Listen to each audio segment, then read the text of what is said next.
श्री स्वामी समर्थ. नाही मागणार सुख, पण दुःख सहन करण्याची ताकद दे. पराभव झाला तरी हरकत नाही, शेवटपर्यंत झुंजायची शक्ती दे.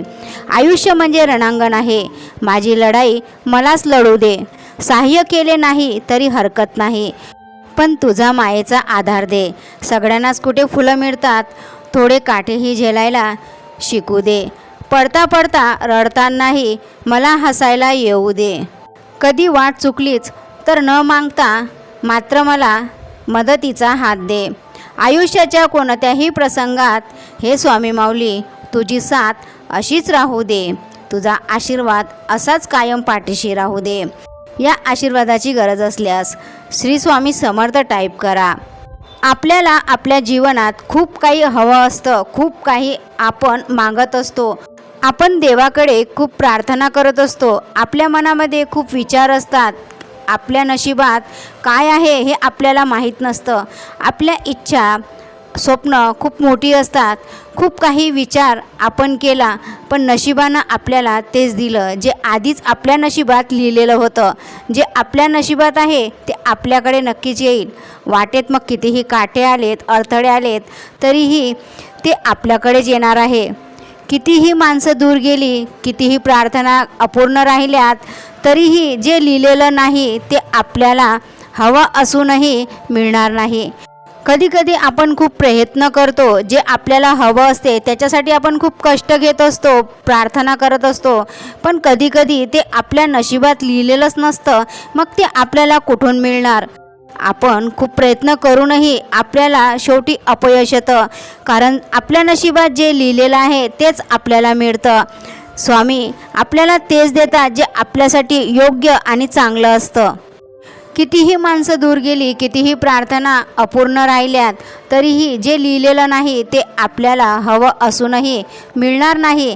लाख प्रयत्न करा, विनंती करा, पण फक्त एकच स्वप्नच ते बनून आपलं राहून जातं. जीवनातील सर्वात मोठी शांती म्हणजे माणसाने प्रयत्न करावे, पण परिणामाची चिंता न करता प्रयत्न करत राहावे. कारण जे आपल्या नशिबात लिहिलेलं आहे ते आपल्यालाच मिळणार, दुसरं कोणालाही मिळणार नाही. आणि जे दुसऱ्याच्या नशिबात आहे ते आपल्या आयुष्यात कधीच टिकणार नाही. प्रत्येकाला प्रत्येकाच्या नशिबात जे लिहिलेलं आहे तेच मिळतं. अचानक एका वळणावर सुख आणि दुःखाची भेट होते. दुःख सुखाला म्हणते तू किती भाग्यशाली आहे की लोक तुला मिळवण्यासाठी नेहमी प्रयत्न करत राहतात. सुख हसून म्हणाले भाग्यवान मी नाही तर तू आहेस. दुःख आश्चर्यचकित होऊन त्याला विचारते असं का रे बाबा म्हणतोस? सुखाने मोठ्या प्रामाणिकपणे उत्तर दिलं. दुःखाला सांगितलं की तू मिळाल्यानंतर लोकांना आपल्या माणसाची आठवण येते, पण मी मिळाल्यानंतर लोक आपल्याच लोकांना विसरून जातात. अडचणी इतक्या ताकदवान नसतात जेवढ्या आपण समजतो. तुम्ही कधी ऐकलं आहे का, अंधाराने सकाळ होऊच दिली नाही. चांगलं वागत राहा, वाहत्या पाण्यासारखं वाईट गोष्टी स्वतःच किनाऱ्यावर जातील. कचऱ्यासारख्या सुंदर शब्द जे मंदिराच्या दरवाज्यावर लिहिलेले होते. सेवा करायची असेल तर घड्याळ पाहू नका, प्रसाद घ्यायचा असेल तर स्वाद पाहू नका, सत्संग ऐकायचा असेल तर वेळ बघू नका, जागा पाहू नका, विनंती करायची असेल तर स्वार्थ पाहू नका, समर्पण करायचं असेल तर खर्चाकडे पाहू नका. झाडाखाली ठेवलेली तुटलेली मूर्ती पाहून लक्षात आलं की परिस्थिती कशीही असली तरी स्वतःला तुटू देऊ नका, नाहीतर हे जग तुटल्यानंतर देवाला घराबाहेर काढू शकते. तर आपली काय लायकी आहे? बोलणे गोड नसेल तर उचकीसुद्धा लागत नाही. घर मोठं असो किंवा छोटं, पण घरात गोडवा नसेल तर माणसं काय मुंग्यासुद्धा येत नाहीत. गोड बोलून केलेल्या कामामुळे नेहमी फायदाच होतो, पण कडू शब्द वापरल्यामुळे नेहमी अनर्थच होतो. आपल्या असण्यामध्ये दुसऱ्याचे सुद्धा योगदान असते. समुद्रामध्ये भलेही खूप पाणी आहे, पण खरी गोष्ट ही आहे की ते नद्यांकडून उधार घेतलेलं असते. गोड बोलणे एक महाग छंद आहे. प्रत्येकजण तो करू शकत नाही. वाईट मूड असेल तर वाईट शब्द बोलू नका, कारण खराब मूड बदलण्याच्या खूप संधी मिळतील, पण बोललेले शब्द बदलण्याची एकही संधी मिळणार नाही.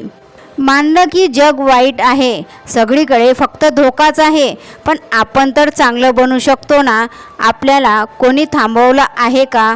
थोडं थकलो आहे, दूर जाणं सोडलं आहे, पण असं नाही की मी चालणं सोडलं आहे. अंतर नात्यांमध्ये फूट पाडते, पण असं नाही की मी आपल्या लोकांना भेटणं सोडून दिलं आहे. हा जर एकटा आहे जगाच्या गर्दीमध्ये, पण असं नाही की मी आपलेपणा सोडला आहे. माणसाने कितीही प्रयत्न केले तरीही अंधारामध्ये सावली, म्हातारपणामध्ये शरीर आणि शेवटच्या क्षणी पैसा उपयोगी येत नाही. कर्म केले तर फळ मिळते, आज नाही तर उद्या नक्कीच मिळते. विहीर जेवढी खोल असते तेवढं पाणी गोड मिळतं. आयुष्यातील प्रत्येक कठीण प्रश्नाचे उत्तरं आयुष्याकडूनच आपल्याला मिळत असतात. फिरण्यासाठी कार पाहिजे ना गळ्यामध्ये हार पाहिजे. भागवद्गीतेमध्ये भगवान श्रीकृष्णांनी खूप चांगली गोष्ट सांगितली आहे. आयुष्याच्या उद्धारासाठी फक्त मित्र, प्रेम आणि कुटुंब पाहिजे.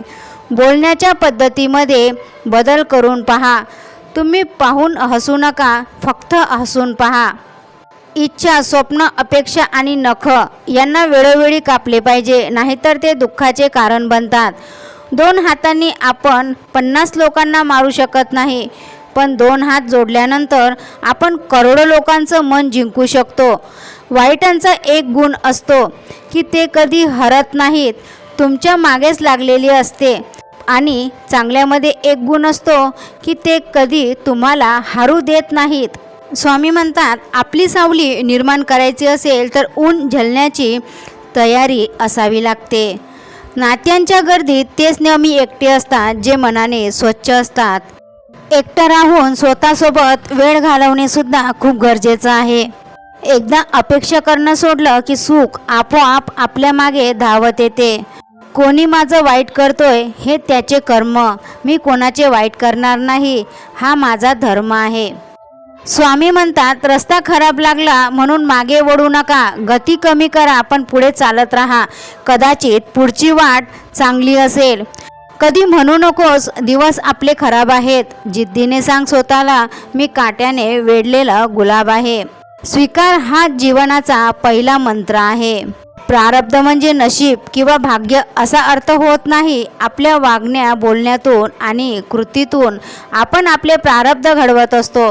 कर्म हे सर्वश्रेष्ठ असते. आपले कर्म जर चांगले असतील तर प्रारब्ध निश्चितच चांगलेच घडते. श्री स्वामी समर्थ. जय जय स्वामी समर्थ. स्वामी भक्तांनो, असेच मोटिवेशन व्हिडिओ ऐकण्यासाठी आपल्या चॅनलला सबस्क्राईब, लाईक, शेअर करा. तर भेटूया अशाच नवीन मोटिवेशन व्हिडिओसोबत. स्वामी तुमच्या सर्वांच्या सर्व चांगल्या इच्छा पूर्ण करो हीच मी स्वामीचरणी प्रार्थना करते आणि आजचा स्वामी संदेश इथंच थांबवते.